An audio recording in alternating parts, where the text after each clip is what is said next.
कितने शहीद मारोगे, कितने रशीद मारोगे।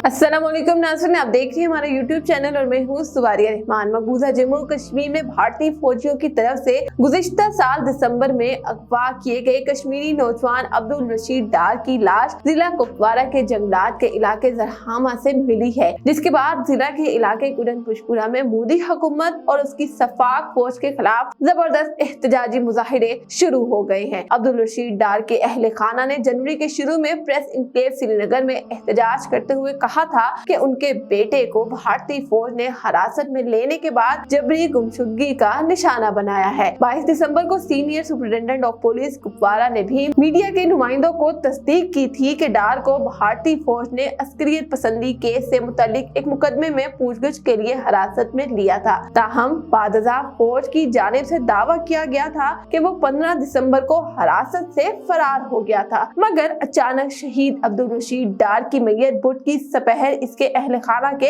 हवाले की गई। नौजवान के अहले खाना ने अपने बेटे के दौरान हिरासत कत्ल की तस्दीक की है। डार की लाश बरामद होने की खबर फैलते ही बड़ी तादाद में लोग कुरनपुशपुरा में जमा हो गए और उन्होंने भारत और उसकी सफाक फौज के खिलाफ एहतजाजी मुजाहिरा किया। मुजाहिरीन ने भारत मुखालिफ नारे लगाए और डार के अगवा और बादशाह दौरान हिरासत कत्ल में मुलव्विस भारतीय फौजियों को सजा देने का मुतालबा भी किया।